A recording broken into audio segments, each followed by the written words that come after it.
Captain. Captain Calhoun. What is it, Mac? Noon sounding, sir. 76 fathoms. Sand shells and hake's teeth. Another day or so, we'll raise the lizard. Then we're there. It done yet? Just finished. Hell of a quick turnaround this time. Won't give us long. What we do doesn't take long.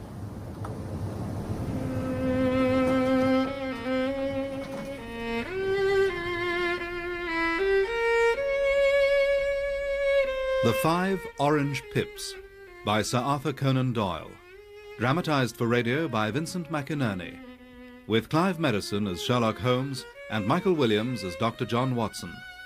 And featuring Brian Greene as Elias Openshaw and Angus Wright as John Openshaw. The 5 Orange Pips. Glancing over my records of the cases handled by my friend Sherlock Holmes between the years 1882 to 1890, I note the year of 87 to be particularly interesting. The adventure of the Paradol Chamber, of the Amateur Mendicant Society, and not least, the Camberwell poisoning case, solved by Holmes winding up a watch. But none of these presented such singular features as the strange train of circumstances that began one day towards the end of that September, when, my wife paying an extended visit to an aunt, I had taken up again for a short time my old quarters in 221B Baker Street. The equinoctial gales that autumn being exceptionally ferocious, all day the wind had screamed like a banshee, while towards evening the rain too began to beat against the windows in a way hardly to be thought of in the heart of this great hand-hewn city of London. Indeed, what was outside as dusk fell seemed not so much a severe meteorological disturbance as nature's elemental forces shrieking and jeering at mankind through the bars of his civilization and defying both him and all his works. Nor did matters improve as evening deepened into night, for the storm grew even louder, the wind sobbing and crying like a child in the chimney, even disturbing Holmes, who sat moodily at one side of the fireplace, cross-indexing his criminal records. I myself was engaged in reading a fine sea story by Clark Russell, whose text, I must say, seemed to blend with the sound of the gale without, and caused the splash of the rain to lengthen into the long swash of sea waves. When suddenly, into my reverie, I heard, or thought I heard, the far-off reverberation of the doorbell. Why, Holmes, surely that was the bell. Some friend of yours, perhaps? Except for yourself, Watson, I have none, nor do I encourage casual visitors. Perhaps the wind is playing tricks. Or has maybe blown up a client? If so, it's a serious case, for nothing less would bring a man out in such weather. However, it is far more likely to be a crony of our landlady. Watson, the lamp onto the visitor's chair, while I get rid of these files. Come in. Mr. Holmes? The unknown caller, who I put at about 22, was well-groomed, trimly clad, and carried both refinement and delicacy in his bearing. He wore a long, shining waterproof, and carried a streaming umbrella in one hand, the other holding a gold pince-nez. This he raised to heavy, anxious eyes set in a pale face, and then courteously, yet thoroughly, surveyed the room and all its contents. I fear I owe you an apology, Mr. Holmes, intruding on you on such a night, and bringing these traces of the storm and rain into your snug chamber. But my appearing here is the act of a desperate man. A very wet, desperate man. Do come in, I pray you, Mr. Openshaw, John Openshaw. Mr. Openshaw, and allow me to introduce you to my very good friend and associate, Dr. Watson. Mr. Openshaw. To whom I suggest you give your coat and umbrella to be put to dry on the hook, while I prepare something in the nature of a hot cordial over the spirit lamp. You come from the southwest, I see. Horsham, on the Sussex borders. Yes, the clay and chalk mixture on your toe caps is quite distinctive. Mr. Holmes, I come for advice. That is easily got. and help. That is not so easy. But I heard from Major Prendergast how you saved him in the Tankerville Club scandal. Ah, yes. That wrongful accusation of cheating, Holmes. That is most incisive. Which echoes Major Prendergast's opinion entirely, who said Mr. Holmes could solve anything. He said too much. I've been beaten 4 times, 3 times by men, and once by a woman. Even so, what is that to your successes? Mr. Holmes, what I have here is no ordinary case. None are that come to me. I am the last court of appeal. But now drink this, draw this chair to the fire, and give me the initial facts, and afterwards I will question you as to the more important details. Thank you. Well, my name, as I have said, is John Openshaw. Although, to begin with, we must go back to my grandfather, who had 2 sons. My father, Joseph, and my father's brother, my uncle, Elias. Men who went different ways. My father opened a small factory in Coventry, which he enlarged at the invention of bicycling. It was he, in fact, who patented The Openshaw unbreakable tire. I knew it. The man who advanced the use of the tangent spoke, if I'm not mistaken, and cemented solid India rubber tires into steel fellers. Why, I have them fitted to my own machine. Really, Watson, congratulations, Mr. Openshaw. The doctor is right. My father was involved in all of those things, and so successfully that he was able to retire quite early on a handsome competence. Which brings us to your uncle. Yes. A difficult man? Difficult and different. Well, England not being big enough to hold him when young, he emigrated to America. Florida, to be precise. He became a planter and did very well.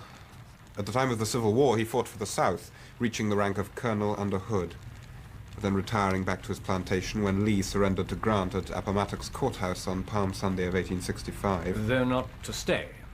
No. Unable to stomach the Republicans or their policies, 4 years later, in '69, he brought his fortune back to England, buying a small estate in Sussex near Horsham. Where you have journeyed from today. Yes. And a sad and frightening journey it has been. But to return to Elias. When he resettled in England, he did so in a bizarre and willful fashion, never venturing into Horsham itself, taking little exercise, mainly smoking and drinking to excess. It is surprising the opportunity arose for you to meet him at all. Men of your uncle's habits being generally fierce-tempered and solitary by inclination. Family papers needed signing. And as sole heir to the Openshaw name, I suppose, too, he was curious about me. Whatever. In 1878, when I was 12 or so, my father and I were invited, perhaps summoned is a better word, to Horsham, where for the first time I met my uncle Elias. Mr. Joseph Openshaw and Master John Openshaw, sir. Oh, yeah. Well, thank you, Mary. Tea in 15 minutes for my guests. Yeah, I'll take the usual. Yes, sir. Well, Joseph. Elias, how are you, brother? Prosperous. In good health. And you? Much the same, being able, like yourself, to retire early and devote myself to my work on the mechanics of the bicycle. That's a pleasing prospect, brother. You're slightly overgrown. Your sundial looks interesting. Tudor, perhaps? Maybe the boy'd like to play out there. Why, yes, Uncle. Thank you. Now, skedaddle, son. Now, you watch that pool near the hedge. It's deep and it's weed-bound. Fine lad, Joseph. So, that's how you made your money, huh? Peddling bicycles. The Openshaw unbreakable tire. Yeah, well, I made mine peddling slaves and guns. Wherever a man's talents lie. Well, I sure knew where mine did. I tell you, I was a man set fair. Oh, but the South changed. Lincoln, freedom, philanthropists, and flag waggers. My flag was blue on red and 13 white stars. The one most of my friends were buried under.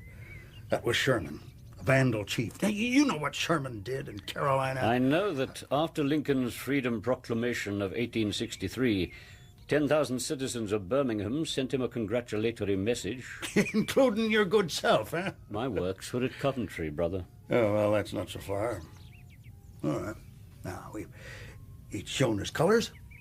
I guess there's little chance of an alliance. So let's to business. Business? The boy out there.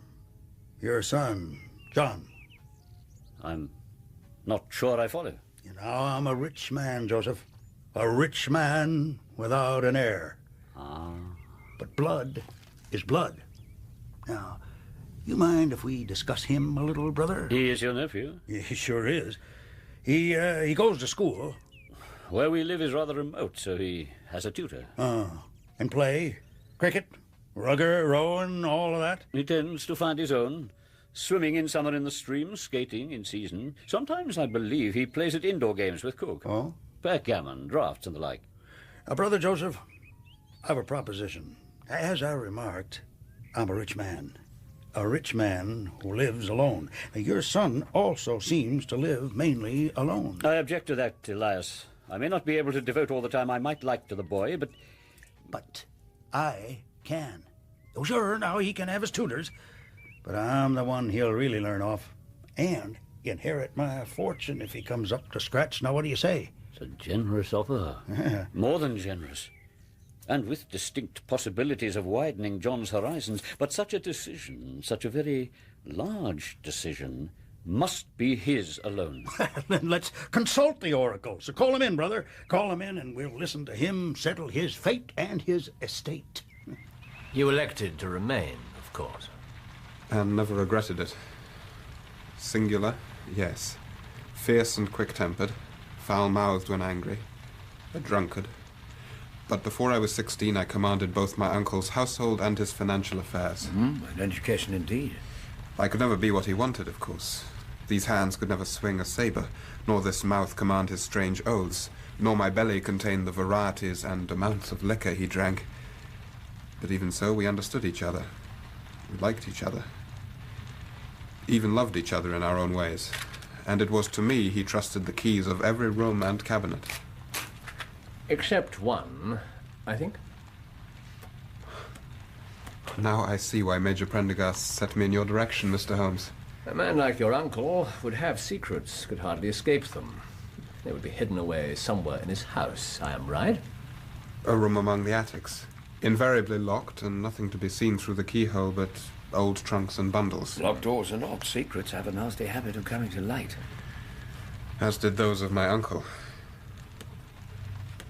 Mr. Holmes, I think I must push back the chair, if I may. Your fire has destroyed all memory of the storm except its noise. Listen to that wind, gentlemen. Oh, who would be a mariner tonight, I wonder? Out lying on an icy yard above the seething ocean. Poor souls. To have to earn a crust thus in such weather. Mr. Openshaw, Dr. Watson. It all really began one morning in 1883, 5 years after I had come to him. I had gone down to breakfast and just ordered some kedgeree from Mary when I noticed something laying on the table in front of my uncle's plate. Something exceedingly unusual. Mary?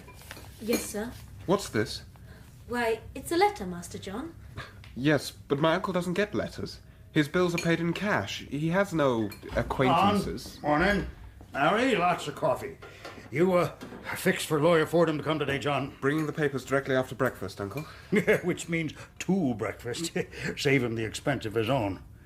Yeah, when did this come? First post, sir. I didn't want to disturb you. Sure. Pondicherry postmark.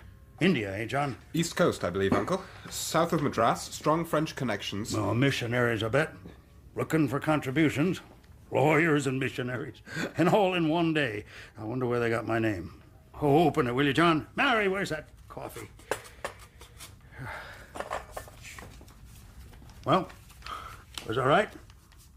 An appeal to convert and feed the Hindu, huh? Well, come on, boy. I rather think it's a joke, Uncle. Joke? Oh, what sort of joke? Well, just that all that is in the envelope is... Well, look. 5 pips. And on the envelope flap, the letters K... They found me. Uncle. My sins have overtaken me. Mary, a cloth from the kitchen. Yes, sir. Uncle, what is it? What on earth does it mean? The pips, the letters. What do they mean? Mr. Fordham, sir. Good morning, Colonel, and to you, John. Nothing like a brisk canter to give a man an appetite. I say, what have we here? Compote of fruit, kippers, kedgeree. So all that's wanted is a plate. Mary! Mary, never mind a damn twaddle. Go to the kitchen. Bank up the fire now. Yes, sir. Fordham, for once, forget your stomach and earn your money. I say, Openshaw. Go to town, immediately. You understand me? Why, I Draw haven't up my will. Everything is to pass to John's father initially. That is my brother Joseph, and after him, John here. Are you savvy? But this is a little precipitate, No, surely. Fordham, this is what I want. Now, do you understand? Well, as you put it like I'll that... skedaddle and get yourself busy and get back here to have it witnessed. Now go! Give the job to a faster man. Very well, Colonel. John,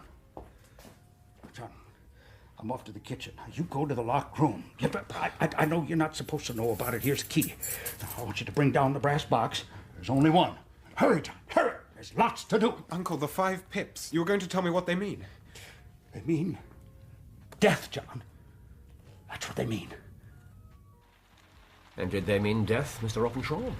As requested, I brought the brass box to the kitchen. My uncle opened it with a key kept on his person, and then proceeded to burn the contents, excepting one leaf of paper which fell, only charred, onto the hearth. Ah, you have it? Here, Mr. Holmes. Something, I know not what, told me to retrieve it without his knowing. Most interesting. But I shall need my lens on my table, if you would, Watson. Of course, Holmes. And shortly after this ritual burning, Fordham returned with the will, which was witness to the effect that in the event of my uncle Elias's death, the estate would revert to my father and then to me. After which, I assume, his behaviour deteriorated rapidly. Totally.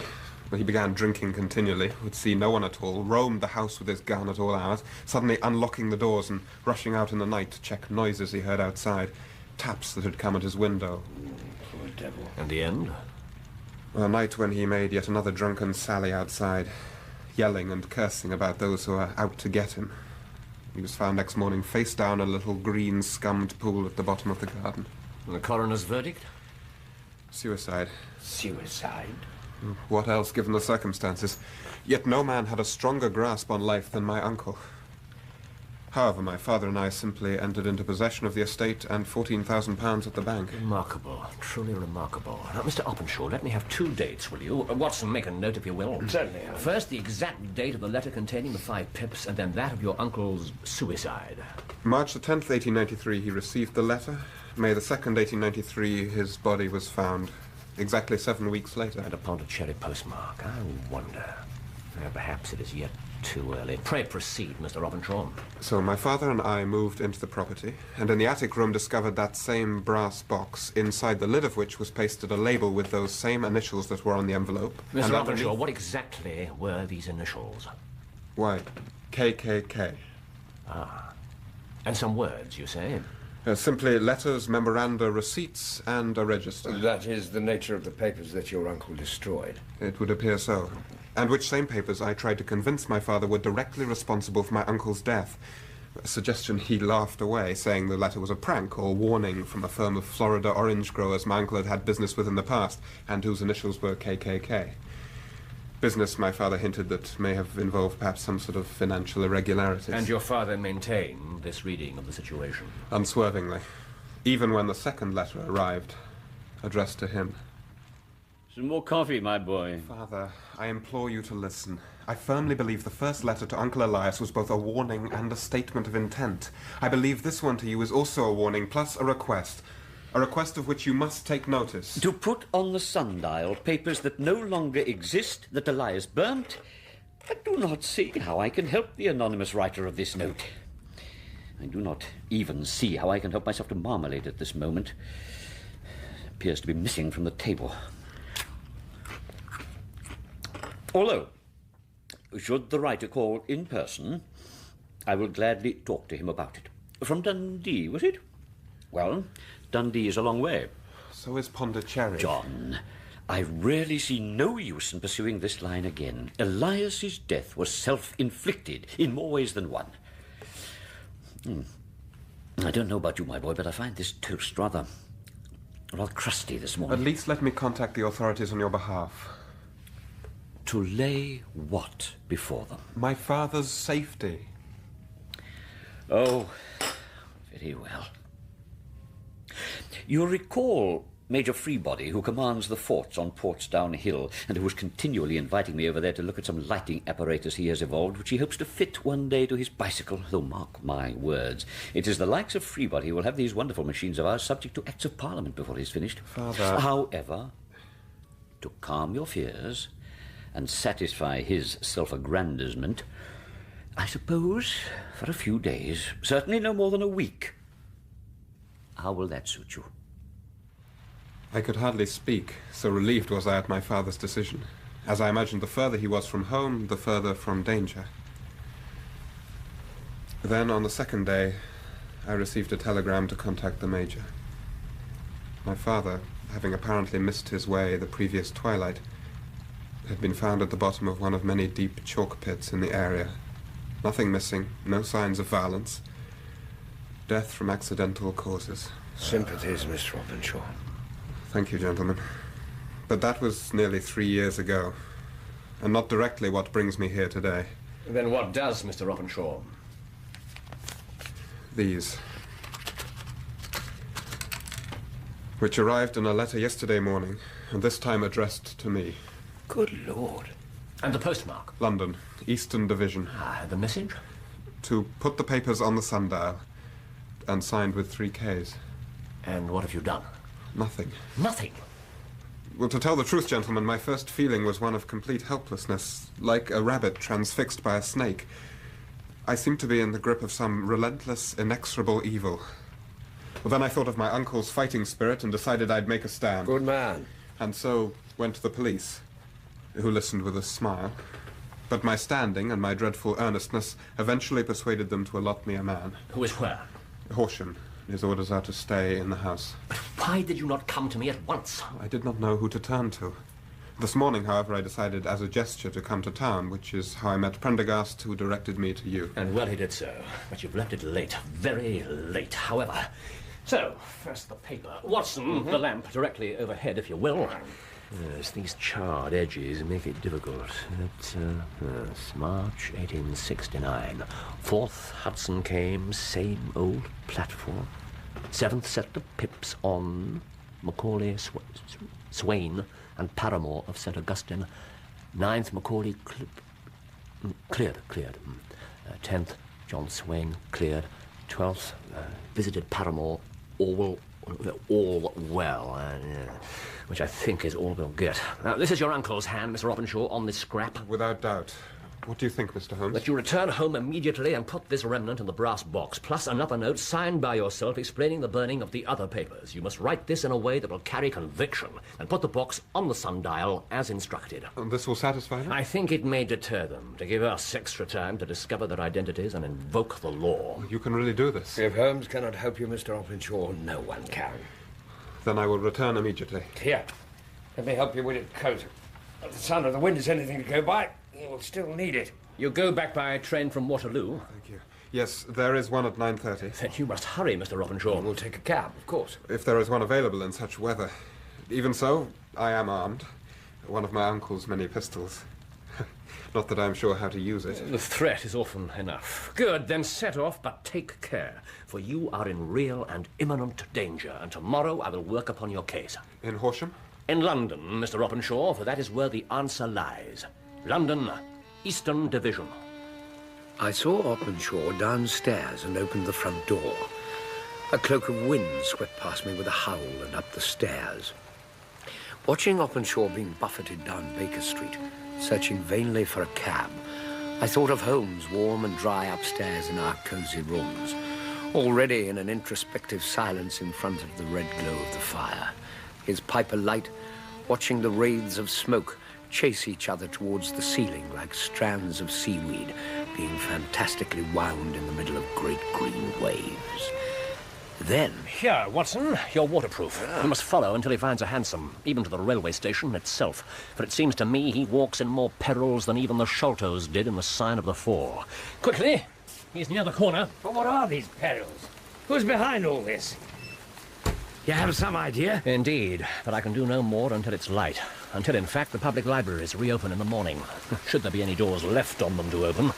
Ah, he turns into Oxford Street. You can tell me nothing? You remember, Doctor, in the early days of our friendship, how you once defined my limitations? Indeed.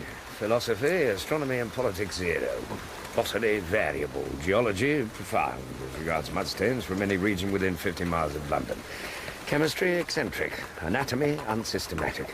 Sensational literature, crime records, unique. Then, violinist, boxer, swordsman, lawyer, and self-poisoner by cocaine and tobacco. Yeah. Anatomy unsystematic. Well, Doctor, what can you tell me about Cuvier's feather or bone, as some refer to it? Oh, I'm not sure I can tell you anything. Although I seem to have heard, when a student... Cuvier was a French comparative anatomist whose great coup de théâtre was to take a fossilized feather that had been found belonging to no known species of bird and from it deduce the shape of the bird's wing. From the wing, the body, from the body, the head, from the head... Well, needless to say, Cuvier prophesied what the whole creature would look like should one ever be found. And when one was... Remarkable. What is Cuvier? Now, if our feather is what drove Colonel Openshaw from the charming climate of Florida and all his American friends and contacts for the life of a semi-recluse in an English provincial town, I think we may adduce fear. But fear of what? Oxford Street. There he goes. Now, keep close to the shops. Should he glance back? Holmes, fear of what? This we learn from the letters. You recall again their postmarks. Pondicherry, Dundee, London. That is East London. From which we deduce whole seaports. Excellent, my dear Watson. So there can be no doubt that the writer of them is on a ship. So let us look further. In the case of Pondicherry, 7 weeks elapsed between the threat contained in the letter and the threat's fulfillment. In Dundee, it was 3 or 4 days. So... What, those involved had a greater distance to travel. But then the letter surely had the same distance to come and therefore should have arrived with the sender, should it not? What on earth are you driving at? But from the information we hold, we can adduce the sort of ship, a sailing ship. It looks as if the malefactors in this matter always send their singular warning to their intended victim before beginning their mission. I believe they sent their first letter by steam mail packet from Pondicherry, arriving themselves 7 weeks later on a sailing ship, much less reliable, usually very much slower. Of course. This would explain why the second letter from Dundee arrived 3 days before they did. The time it took them to sail round the coast, their letter coming overland. The third letter, though, comes from London, Eastern Division, that is, the East India Dock. My God! They're already here. Which is exactly why we are dogging John Openshaw's footsteps on such a night. Holmes, who is it we're looking for? What do they want? How will you find them? At last.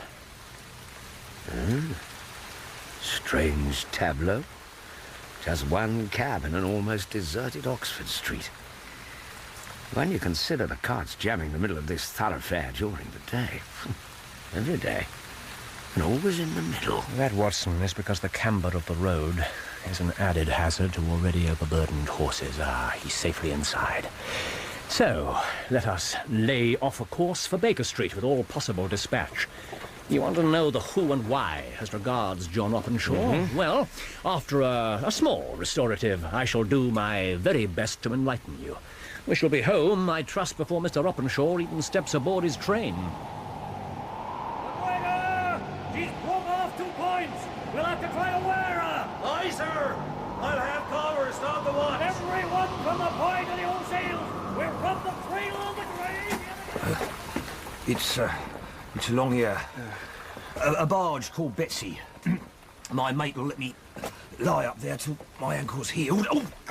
You must keep it off the ground. Put your arm more round my shoulder. Where is this boat? It is essential I catch the 9:30 train from the station. It's so dark under here. There it is, Mr. Openshaw. Just at the end of that small jetty. On the river itself. Something wrong? You called me Mr. Openshaw. So I did. But that doesn't matter now, does it?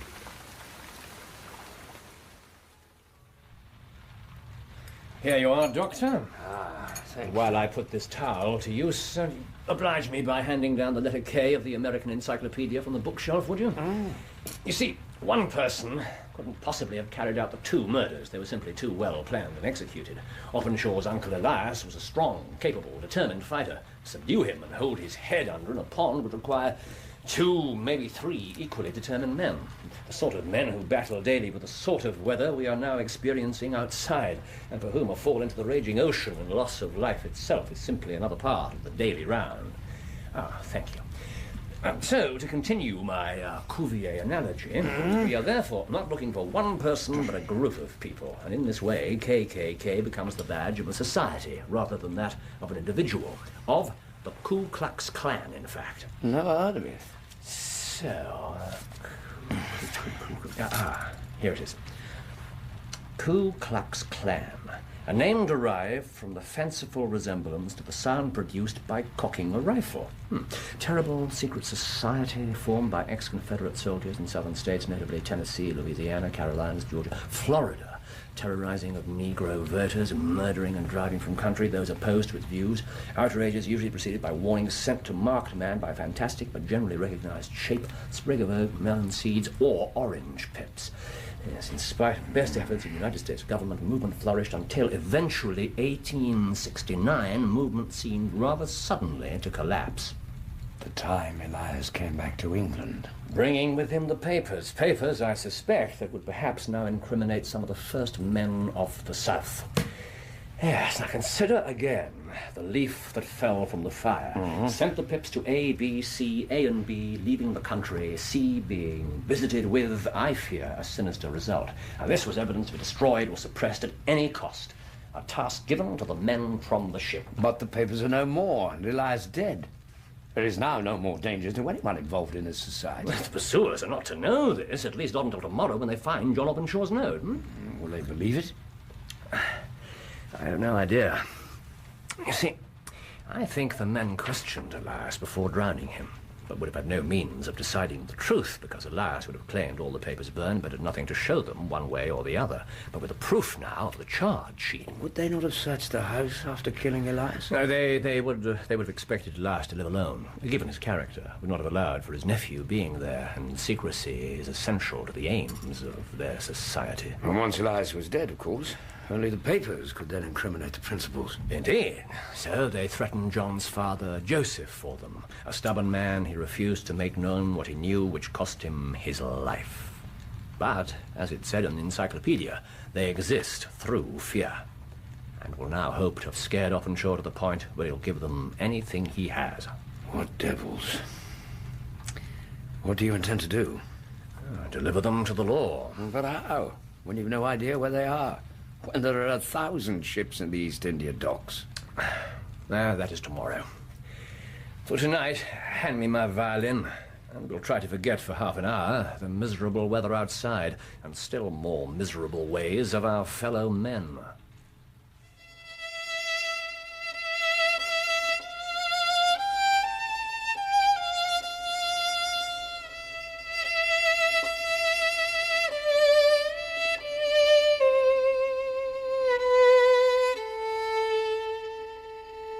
The next morning, the weather had cleared and the sun was again weakly shining.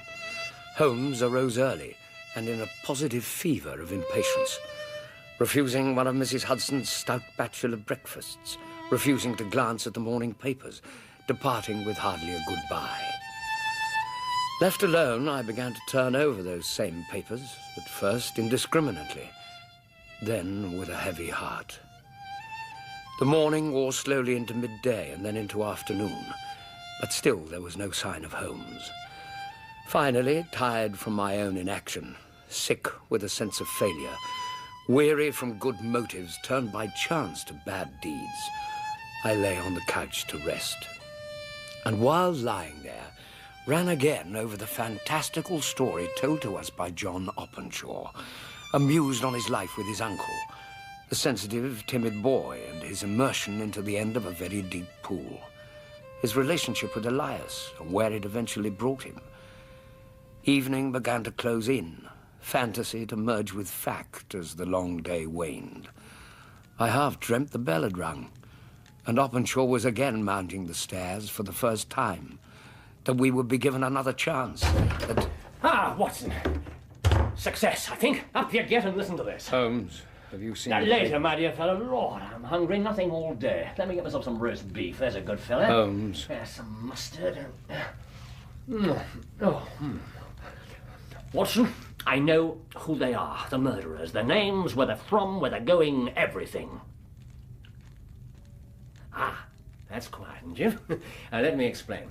Now, first I went to the library for the old shipping papers and checked all the vessels in Pondicherry around January and February of '83, then all the vessels in Dundee, January '85, finally all the vessels in East India docks up until yesterday, which led me, by a process of elimination, to a sailing ship, the Lone Star, the name of one of the states of the Union. Texas. Indeed.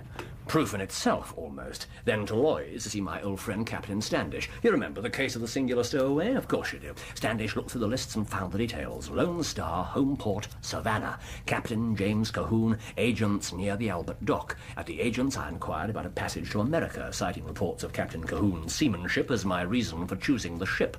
By this ruse I learned Cahoon and his first and second mates, McGregor and Carver, were the only Americans aboard, the rest being Finns and Germans. That Cahoon was sometimes inclined to take a passenger or two, but not this time, the Lone Star having cleared early this morning for Savannah.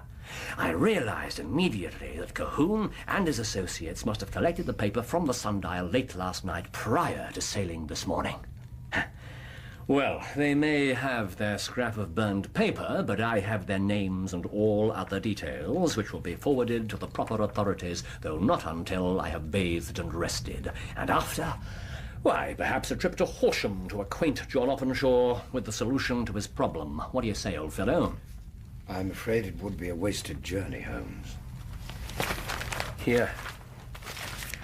The heading is Tragedy near Waterloo Bridge. Between 9 and 10 last night, Constable Cook of H Division, faint cry for help, splash. What with wind and rain, impossible to effect rescue. Body eventually recovered by water police. From envelope in pocket, John Openshaw. Conjectured deceased, hurrying to catch last train from Waterloo Station. Tripped over small boat's landing jetty, no doubt victim of unfortunate accident. Only hope this will call attention of authorities to deplorable general condition of riverside landing stages. What was he doing on the embankment at all? The cabby should have taken him directly to... Oh, let me look again. When interviewed, the hansom cab driver said his horse was of a nervous disposition in high wind, and that he was therefore loath to take the animal onto the exposed bridge, and so dropped his fare at the Aldwych end near the Strand. Oh, well, of course, one of them would have been waiting for him, just as another would be on the train, just as the third would have been at Horsham. Cahoon, McGregor, Carver, each commanding his own piece of ground. Oh, how easy we made it for them. Holmes, you must not blame yourself. You really have no cause The worst thing, Watson, is that it hurts my pride. Now, considering Openshaw is dead and that I sent him to his death, God knows her pride is the last thing I should be feeling, and that he should come to me for help. The devils. I did not look far enough.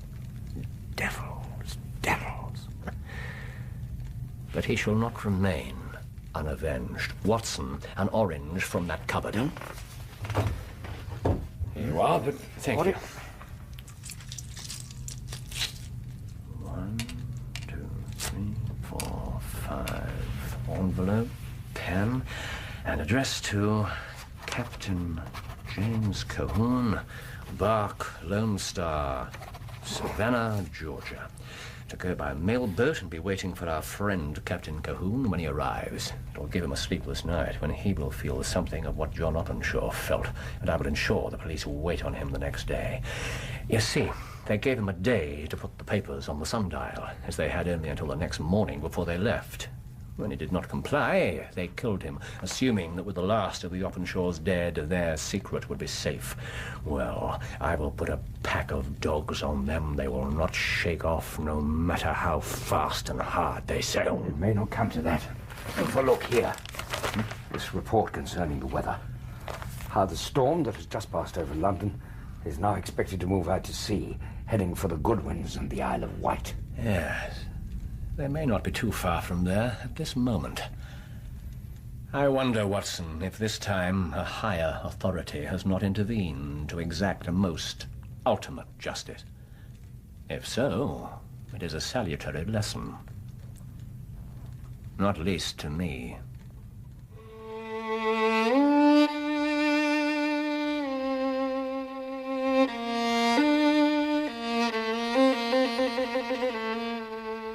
And so, we think it transpired. For the Lone Star never made port, and for all we know, Holmes's letter, with its dried-up orange pips, still lies yellowing in an agent's office in Savannah. Some long time later, Holmes again had occasion to meet Captain Standish of Lloyd's on another matter. And not unnaturally, the name of the Lone Star eventually came up between them. After a moment's pause, Standish mentioned how, months before, the skipper of a packet for Boston had claimed, far out in the Atlantic, to have seen a shattered sternpost swinging in the trough of a wave. The man had immediately called for his glass and turned it upon the splintered remnant of wood moving to and fro in the water. The carved letters it bore, he claimed, were simply L.S. Get forward with that last one. Carver, Joe. Back! Stay here in the wheel! I'll take the axe. Pull myself along the pin rail, then cut the stayed away from the outside bulwarks. Try to keep her to the sea. We feel the mast, she might right herself. Give us a chance to move the ballast. Wish me luck, man! Captain Calhoun, no! Not yet! Wait! Coming on the quarter again! Look out, sir!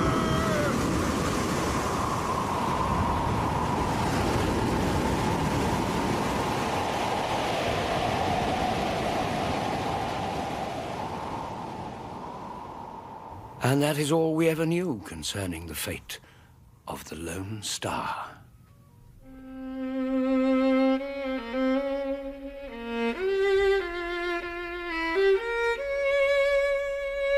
In The 5 Orange Pips, Sherlock Holmes was played by Clive Medicine and Dr. Watson by Michael Williams. Elias Openshaw was played by Brian Greene and John Openshaw by Angus Wright, with Danielle Allen as Mary the Maid, Michael Turner as Joseph Openshaw and Captain Calhoun, and Brett Usher as Fordham and MacGregor. The violinist was Leonard Friedman. The 5 Orange Pips was dramatized for radio by Vincent McInerney and directed by Patrick Rayner.